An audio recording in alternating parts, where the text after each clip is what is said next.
tal, amigos? Bienvenidos a En Buena Onda. Hoy el profesor Alexander Hernández no podrá acompañarnos, pero quien les habla, Gabriel Andrade, estará conversando con un invitado muy especial a lo largo de la mañana de hoy a propósito de un tema de las ciencias humanas y de la filosofía. Hoy nos estará acompañando en la producción de la estación Ninosca Romero, en la edición y montaje Hasbi Díaz, en los controles el señor Jairo González, en la asistencia de producción del programa Norelba Torres y en la dirección de Luz Radio el profesor Alexander Hernández. Y hoy nos acompaña el profesor Antonio Tinoco, él es docente e investigador de la Facultad de Humanidades y Educación y también ha sido invitado en la Universidad de Caen en Francia. Bienvenido, profesor.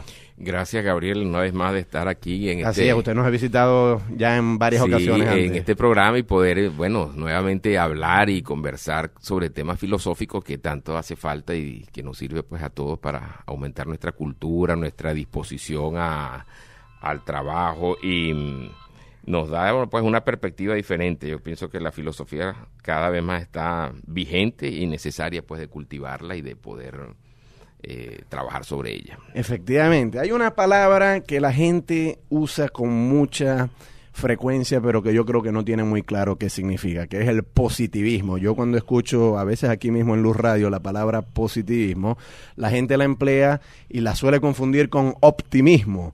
Es decir, positivismo es una actitud positiva ante la vida y vamos a ser todos chéveres y agarrarnos de las manos, etcétera.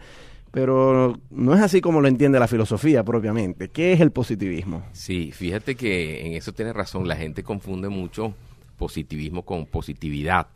Con optimismo. Optimismo, la actitud de positividad, de ser positivo, estar positivo ante la vida o ante cualquier evento, no es lo mismo que el positivismo en filosofía. Ferrater Mora, en su diccionario de filosofía, dice que el positivismo es una teoría que parte del empirismo y que se sustenta pues en la comprobación de hechos, es decir, en lo empírico, en lo verificable, en lo experimentable, y que se debe fundamentalmente a la pluma de Augusto Comte, la formulación realmente de esta teoría, que va a tener una gran repercusión no solamente en la filosofía, sino en todo lo que son las ciencias sociales. Es decir, cuando hablamos de empirismo, entonces aquella postura que dice que para hablar sobre algo hay que tener evidencia. Evidentemente, y la célebre sentencia de Hume de que no hay nada en el entendimiento si antes no tuvo en los sentidos, pues eso es un postulado muy positivista y que lo hereda Comte del mismo pensamiento de Hume y de todos los empiristas ingleses. Ahora, hay mucha gente que cree muchas cosas sin evidencia. Por ejemplo, muchos de los alegatos de la religión se exigen creerlos en ausencia de evidencia por medio de la fe. ¿El positivismo estaría en contra de esto? Totalmente. El positivismo es una corriente antimetafísica, es una corriente materialista, por supuesto, y evidentemente que en el fondo todo positivista es un ateo. Entonces, ese tipo de elucubraciones, especulaciones de carácter metafísico no tienen cabida en un planteamiento positivista.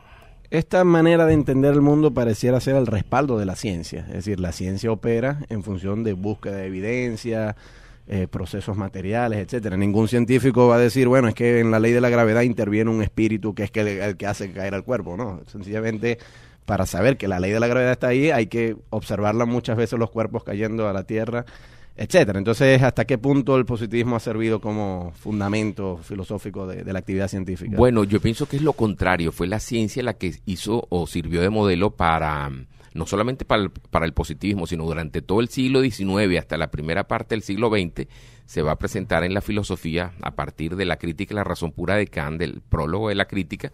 Kant se pregunta en ese libro, que es un libro extraordinario, de los más grandes de la filosofía occidental, se pregunta por qué la ciencia progresa y la filosofía no. Eso impregnó, se puede decir, toda la filosofía posterior hasta la llegada misma del existencialismo en el siglo XX. Es decir, la filosofía se sentía acomplejada de que la ciencia progresaba, lograba avances, lograba mejorar la calidad de vida del hombre, de la humanidad, mientras que la filosofía se quedaba con una pura especulación. Kant nos hace referencia a esto como diciendo los mismos temas que tocó Aristóteles en el siglo III a.C.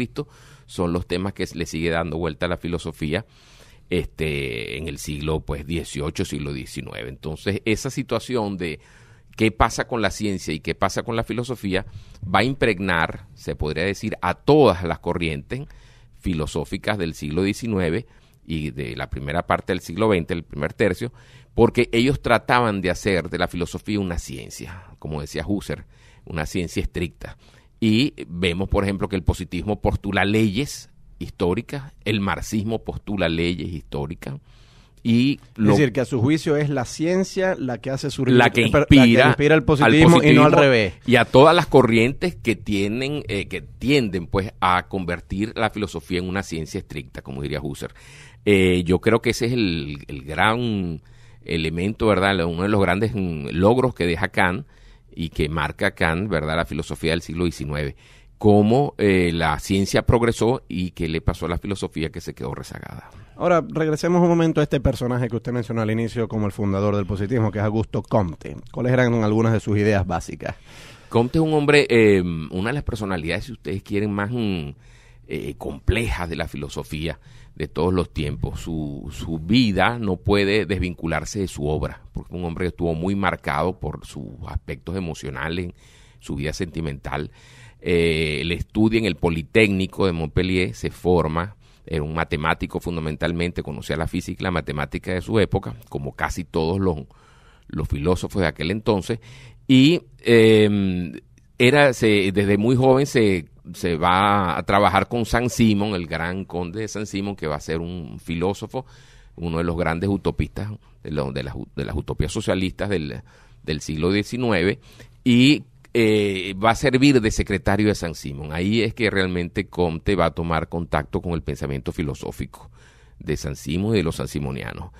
Tiene una ruptura, ¿verdad?, violenta con Saint-Simon en 1819 y comienza a escribir su primera obra separada de Saint-Simon, que es un programa de transformación científica de la sociedad.